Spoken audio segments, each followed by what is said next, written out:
Le rap c'est cool, il y a plein de genres pour tout le monde et moi j'adore ça. Mais quand je lance TikTok et que je vois ce genre de bail, Il a fait des choses. je me dis vraiment que le rap de TikTok c'est de la merde. My feelings in a ditch. Back in school, niggas ditched. Back in school, got bitched. Not the baddest bitch on my dick.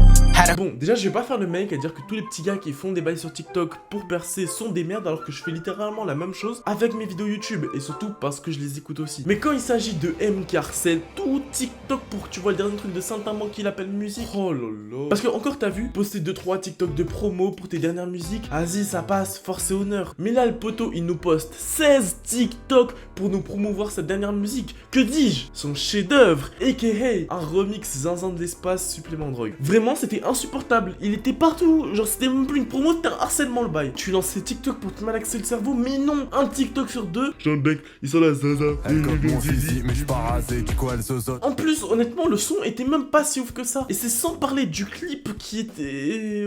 Bref, ils m'ont saoulé. Renoir sans eau. Lui, carrément, je voulais pas en parler. Car ça se voit, c'est un troller. Mais quand j'ai vu qu'il y avait une vraie commu qui écoute premier degré, j'ai pété mon crâne. Dites-vous, là, il y a des gens, ils ont écouté Logo Bupignou, ils se sont dit, oh la masterclass. C'est quoi ça? Genre, je connais réellement des boucs qui se la tuent à Renoir sans eau comme si c'était Kendrick. Les boucs, ils ont pas capté le second degré. Et tu sais, c'est pas moi qui suis aigri parce que littéralement dans sa bio, il est marqué, ne prenez rien au premier degré s'il vous plaît. Genre...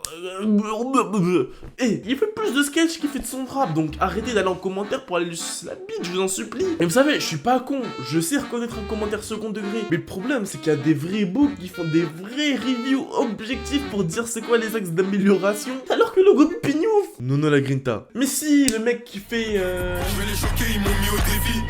Ça les choque, nous on délire. Dans Paris, sans on commet des délits. Chez nous, y'a des scammers, mais aussi des dealers. Lui, carrément, c'est l'inverse de M. Ça veut dire le mec qui fait son petit planet trap dans son coin, il prend un studio Ice Spice, il l'a plié en deux et tout. Mais il y a un jour random où les gens de TikTok se sont dit qu'ils allaient rider le son comme si c'était celui de leur daron. Et là, on pouvait plus rien faire. Les petits avaient remplacé leur fur et autres quoi coubés par la grint. On voyait ce son partout. Il y a eu des modèles CapCut pour faire des edits à partir de ce son-là. Et là, TikTok a fait tout le taf, c'est-à-dire qu'ils l'ont fait percer en express. Et franchement, c'est bien. Ce que je veux dire par là, c'est que moi, par exemple, j'ai kiffé son planet trap. Et le fait qu'il ait percé d'un coup comme ça sur les réseaux sociaux sans qu'il ait besoin de forcer pour qu'on écoute ce qu'il fasse, ça montre juste qu'il fait de la bonne musique et que ça plaît aux gens. Ça lui offre des opportunités, que ça lui offre des feats ou même de passer sur des plus gros médias comme notamment On the Radar à l'international. Et abonne-toi!